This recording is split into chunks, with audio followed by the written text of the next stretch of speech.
मित्रों, हम सभी के मन में कभी न कभी ये सवाल जरूर आए हैं कि मनुष्य का भाग्य किस समय लिखा जाता है।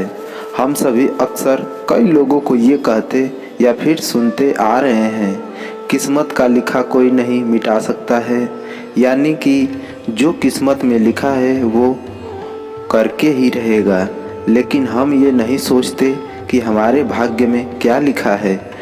अगर भाग्य पहले से तय हो जाता है तो क्या कर्म से भाग्य बदला जा सकता है।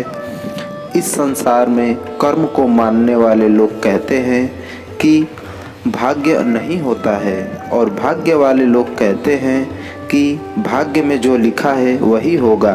अर्थात कर्म और भाग्य, ये दो बिंदुओं के धुरी पर व्यक्ति घूमता रहता है और एक दिन इस दुनिया को अलविदा कहकर चला जाता है।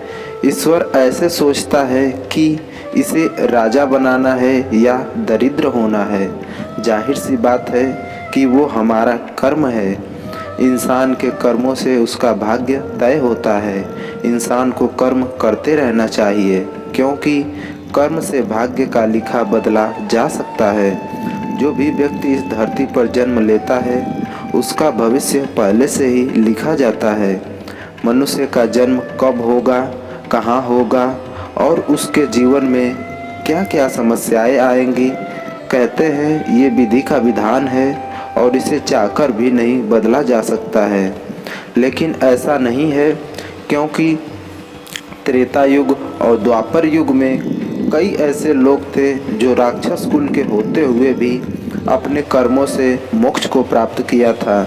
इसी प्रकार हर प्राणी का भाग्य पहले से ही लिखा होता है। हम सभी इस सृष्टि में हो रही नाटक के छोटे छोटे पात्र हैं, जिनका जन्म किसी न किसी उद्देश्य से इस संसार में हुआ है। लेकिन इस कलयुग में ये भी पूर्ण सत्य नहीं है। आपका भाग्य आपके कर्म पर आधारित है। अब दोस्तों, आपने ये कहावत तो सुनी ही होगी कि जो आप बोते हैं वही पाते हैं। अगर आप अच्छे और नेक काम करते हैं तो आपके साथ हमेशा अच्छा ही होता है।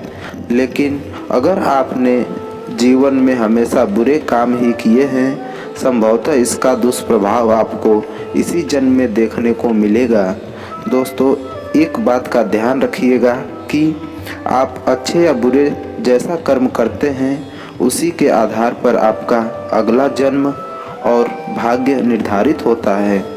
दोस्तों, आपने श्री कृष्णा धारावाहिक में जरूर देखा होगा कि कंस की मृत्यु की आकाशवाणी पहले ही हो गई थी कि देवकी के गर्भ से स्वयं भगवान जन्म लेंगे, जो देवकी का 8वां संतान होगा और उसी के हाथों कंस का वध होगा।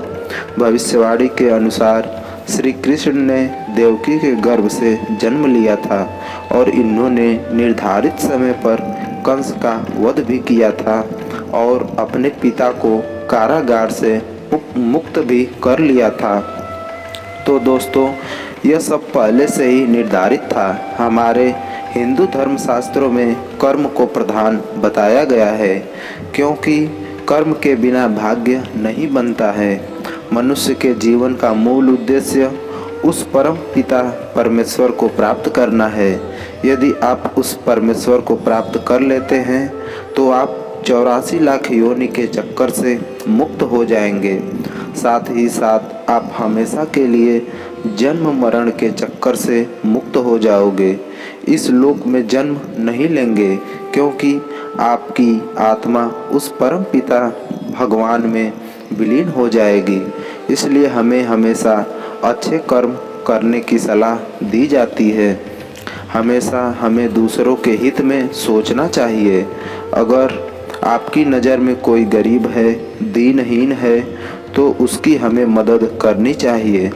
ब्राह्मण और साधुजनों का हमें आदर सत्कार करना चाहिए। हमेशा हमें ईश्वर की पूजा करनी चाहिए, जिससे ये हमारा मानव जीवन सफल हो सके। लेकिन एक बात का ध्यान रखिएगा, अगर आप लोगों को परेशान करते हैं तो आपको उसकी सज़ा इसी जन्म में मिलेगी।